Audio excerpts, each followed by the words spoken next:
Assalamualaikum warahmatullahi wabarakatuh. Alhamdulillahirabbil alamin. Wassalatu wassalamu ala asrafil anbiya wal mursalin Sayyidina Maulana Muhammadin wa ala alihi washabihi ajmain, amma ba'du. Pertama-tama, marilah kita panjatkan puji syukur kehadirat Allah Subhanahu wa taala yang telah memberikan rahmat dan hidayahnya kepada kita sehingga kita mampu untuk melaksanakan berbagai macam kehidupan di muka bumi ini walaupun kita sedang menghadapi banyak sekali cobaan. Salawat dan salam kita anjurkan kepada Nabi kita, Nabi Muhammad SAW yang telah menolong kita, yang telah membantu kita dari zaman jahiliyah menuju zaman terang benderang. Sebelum memulai pembahasan pada video kali ini, izinkan saya untuk memperkenalkan diri terlebih dahulu. Perkenalkan, saya Atlas Wahran dengan nomor induk mahasiswa 200413623257 dengan nomor presensi 7 asal offering D17. Tak lupa saya mengucapkan banyak terima kasih kepada Bapak Abdul Azim yang telah mengizinkan saya untuk menyampaikan materi pada video kali ini. Tema kita pada video kali ini adalah ikhtiar dalam mewujudkan keluarga yang sakinah, mawaddah dan warahmah. Ma'asyiral muslimin rahimani wa rahimakumullah. Dalam mewujudkan keluarga yang sakinah, mawaddah dan warahmah, terdapat dua hal yang harus kita penuhi. Yang pertama adalah berusaha untuk menjadi manusia yang bertakwa. Hal ini dijelaskan dalam surat Al-Hujurat ayat 13 yang artinya, sesungguhnya orang-orang yang paling mulia di sisi Allah adalah orang-orang yang paling bertakwa di antara kamu. Sesungguhnya Allah Maha mengetahui lagi Maha mengenal.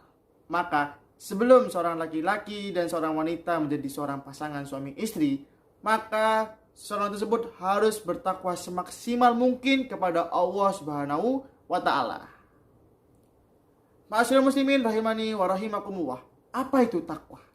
Takwa adalah menjalankan segala sesuatu yang diperintahkan oleh Allah Subhanahu wa taala dan menjauhi segala larangannya. Namun untuk mengetahui apa saja yang harus dijalankan dan apa saja yang harus dilarang, maka kita harus memiliki ilmu. Jika orang tidak memiliki ilmu, maka orang tersebut tidak akan bisa bertakwa.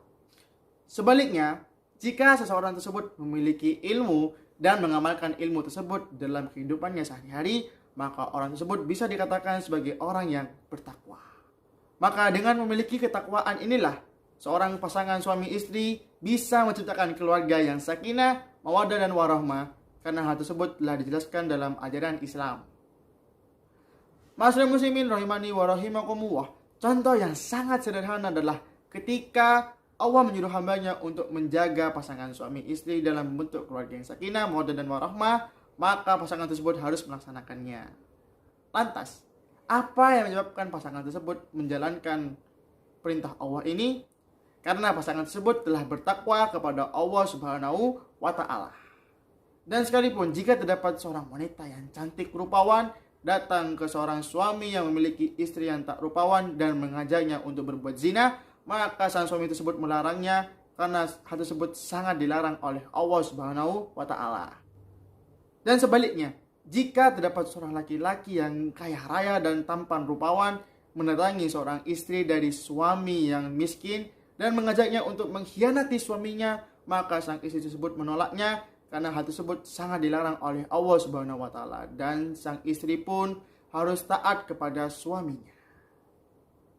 Maka dari sini ketakwaan menjadi salah satu yang sangat penting dalam menjaga hubungan keluarga yang sakinah, mawaddah dan warahmah. Ma'asyiral muslimin rahimani wa rahimakumullah. Kemudian yang kedua adalah memilih pasangan yang tepat.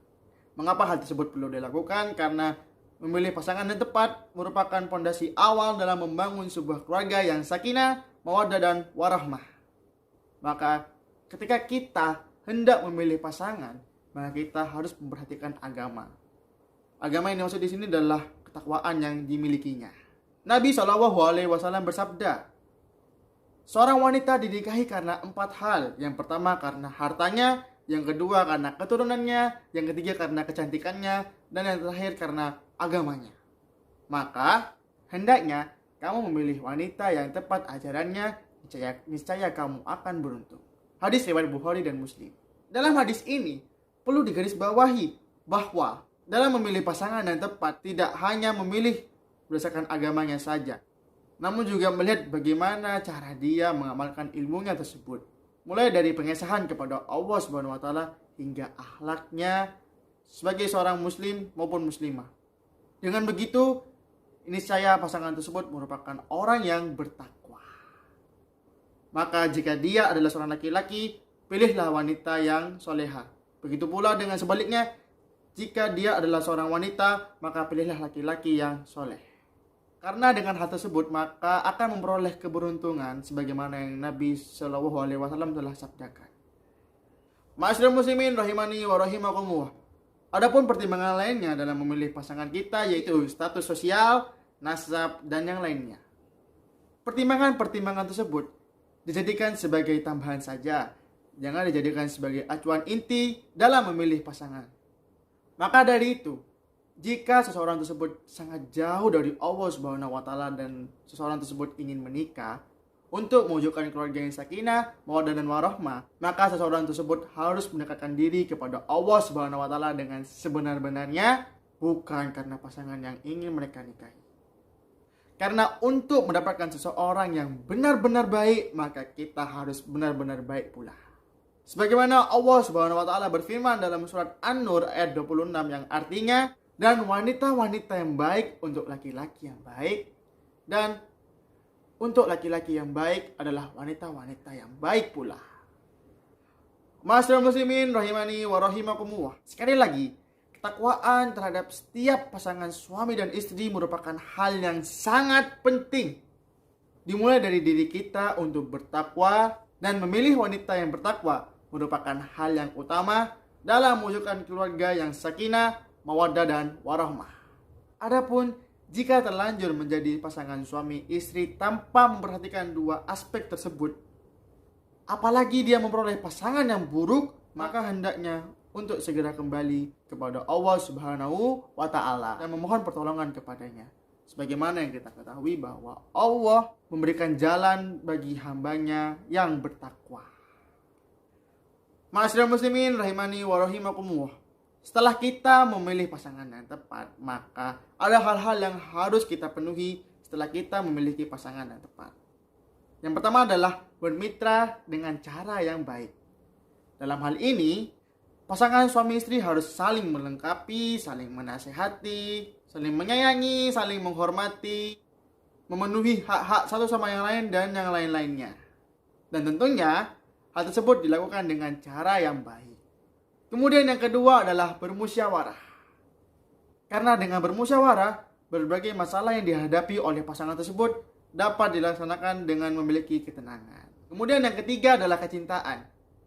Dengan memiliki kecintaan, pasangan suami dan istri tersebut akan selalu senang dan tenang di dalam berbagai kehidupan lika-liku yang akan dihadapi di masa-masa yang akan datang. Kemudian yang keempat adalah tidak ada kekerasan. Dalam hal ini, pasangan tersebut harus mengutamakan rasa kelemah lembutannya.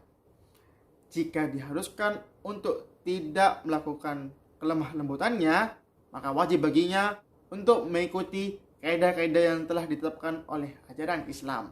Kemudian yang terakhir adalah keadilan, yang dimana setiap pasangan harus berbuat adil kepadanya. Karena Allah berfirman dalam surat An-Nahl ayat 90 yang artinya, sesungguhnya Allah menyuruh kamu untuk berlaku adil.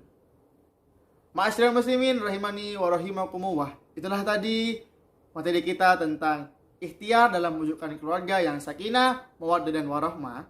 Semoga kita bisa mengambil hikmah dari apa yang kita pelajari. Semoga kita bisa menerapkannya dalam kehidupan sehari-hari. Dan semoga kita bisa mempelajari kesalahan-kesalahan yang kita berbuat dan kita bisa memperbaikinya sehingga bisa menciptakan keluarga yang harmonis. Dan untuk pasangan suami dan istri, semoga pasangan tersebut tetap harmonis dan tetap bisa menjalankan hubungan keluarga yang sakinah, mawaddah dan warahmah. Sekian dari saya, mohon maaf apabila ada kesalahan. Jazakumullahu khairan katsiran. Wassalamualaikum warahmatullahi wabarakatuh.